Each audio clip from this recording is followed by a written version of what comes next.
If you have arthritis, whether it's rheumatoid arthritis, osteoarthritis, or gout, you need to watch this video. I'm going to show you the #1 best herb that is in your backyard right now that can greatly help arthritis or an achy muscle or joint pain. And we're looking at it right here. Okay, I'm going to show you what it looks like a little bit closer here if you could see it. I don't know if you can see that. Okay, this is stinging nettle.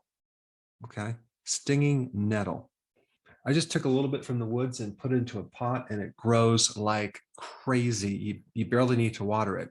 Now, the word nettle comes from the derivation Anglo-Saxon, which means needle, and the Latin word for to burn, because these have millions of tiny little hypodermic needles on the underneath the leaves and on the stems that when you touch it, it injects their little glass-like tube and breaks off this shaft of chemicals. Like one is formic acid, which the little ants can bite you and have the same stinging sensation.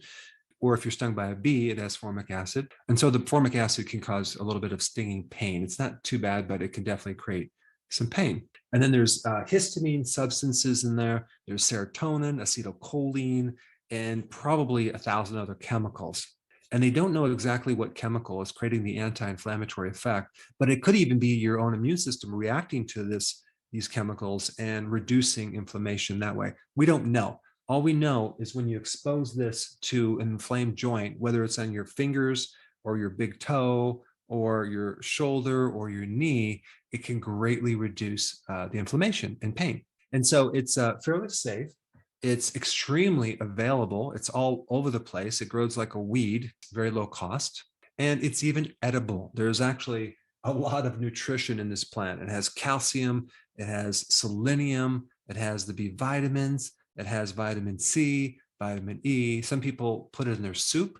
Some people make a pesto out of it. Some people make a tea out of it or put it in their salad. But in this video, I'm going to recommend using it topically. And I'm not recommending going out and getting a supplement. I'm recommending just finding it in your backyard or in the woods, or you might want to consider growing it if you have arthritis, because if you use it on a regular basis, you won't have arthritis.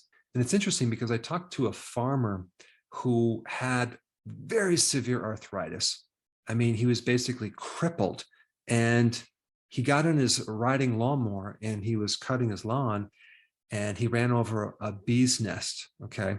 And the bees came out and started stinging him all over his knees. Okay. Now, don't ask me why they just focus on the knees, but that's exactly where he had his arthritis. I mean, they could have actually killed him if they stung him all over his body, but they focused on one body part, which happened to be where most of his arthritis was. And so he attempts to run away and starts running really fast and realizes that he has no pain, no arthritis. I mean, here's a guy that was basically crippled, could barely walk, and he's running away from the effect of a bee sting. So there's some interesting data on even bee venom for arthritis. And I'm not convinced it's just formic acid, but there's something in the bee sting and certain plants that create an anti-inflammatory effect. And what's cool about the stinging nettle is that it's been used for a very long time. The Romans used it, the Egyptians used it for arthritis, and you can also use like the root for prostate enlargement. And you can use the leaves for hay fever, allergies, things to help reduce histamines. And so it gives off like antihistamine properties. And the other thing that's pretty interesting about this plant is that it blocks a certain enzyme called aromatase. Aromatase turns your testosterone into estrogen. So this is basically an aromatase inhibitor. So it's really good for people that have too much estrogen, both in men and females. And so as the world becomes more estrogenic, because you have plastics out there, you have chemicals that all mimic estrogen, things like this are going to be more and more popular to help reduce the massive estrogen effect that's occurring in both men and women. And so what I would recommend is you take a glove like this and then grab like some leaves off here and then just apply it to wherever you have arthritis, whether it's on your hands or your knees, if the stinging might bother you. But when you apply the leaf topically to an area of your body you have arthritis, let's say you have arthritis in your hands, and you start to feel a little stinging, you want to keep rubbing and break some of the green chlorophyll from the plant into the hands, because there's a lot of additional chemicals and anti-inflammatories